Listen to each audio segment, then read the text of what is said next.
Welcome to the Rare Book and Manuscript Library here at the University of Illinois. We are very excited to be part of Small Press Fest 2020.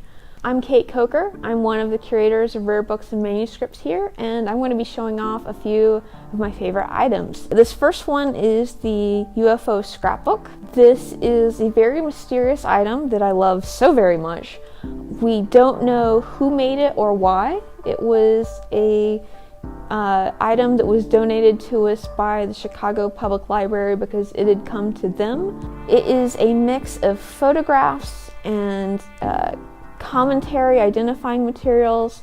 It's a scrapbook, and it's documenting UFOs from different periods of time, various locations. We don't know who the person who made this was. We don't know why they made it. There's so much we don't know, but it's so weird and it's so cool and we love it so much.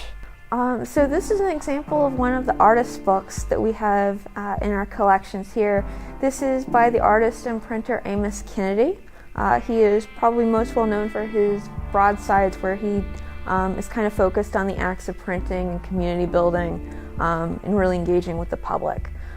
This is a very different kind of work. This is the church box with burned Bible. I believe it's called the Burned Bible Church.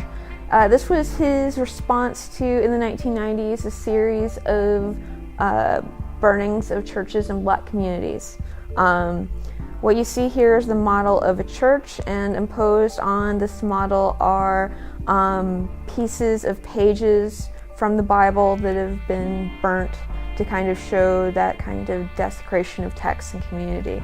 You can open up very carefully. It scares me a little bit, and you can see within it is the remains of a burned Bible. And so you have the text encapsulating a text. It is a commentary on, social happenings, during, in the 1990s specifically, but it's part of kind of ongoing atrocities against communities of color today. This is another example of an artist's book from our collection. This is by Farrel of Star Shape Press in Chicago. This is Put It in a Letter. It is 25 typographic images featuring lyrics from the soundtrack of Lives Unraveling.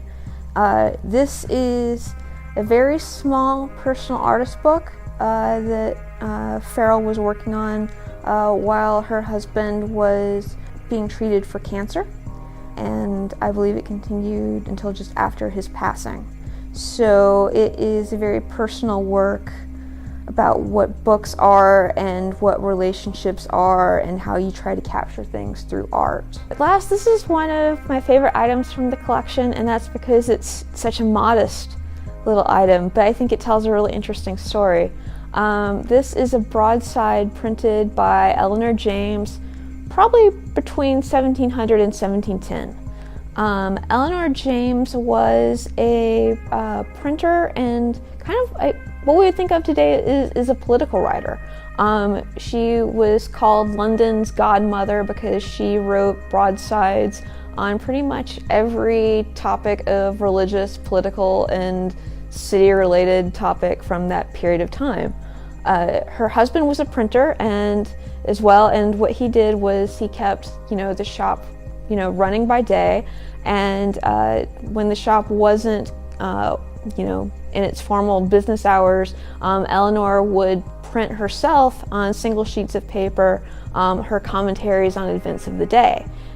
She printed, probably hundreds of these. About 80 of them are still in existence today, and this is one of these examples. This is one of her political tracts, and one of the things that's really interesting about it is just how what she was doing was physically shaping the item and was also restrained by the item. So one thing you'll be able to see is it's all one single page. It's signed by her at the bottom, her name in all caps, 'cause she's very upfront about what she writes, and it is a single block of text. This is because presumably she was writing, or printing rather, on spare sheets of paper from the business. The idea was that these would act as flyers, and they would be left around the city that people could read. And as you do with flyers, you throw them away the next day, or you wrap your fish and chips in them, or whatever you do with just waste bits of paper. And so that's why only handfuls of these survive today. But it's kind of an interesting example of people, everyday citizens' engagement with the politics of their time. All right, so let me tell you one of my favorite stories about Eleanor James and the things that she would get up to with her political writings. There's an infamous case where one day she literally confronts Titus Oates in the street. Titus Oates was the opposite from her, politically speaking, and he was another political personage who would spout political untruths, shall we say that. And so she confronts him in the street one day, and she, obviously the words she says are not "what's good, Titus," but it's the next best thing. They get into a physical altercation. It escalates quickly, and he beats her with his cane in the middle of the street.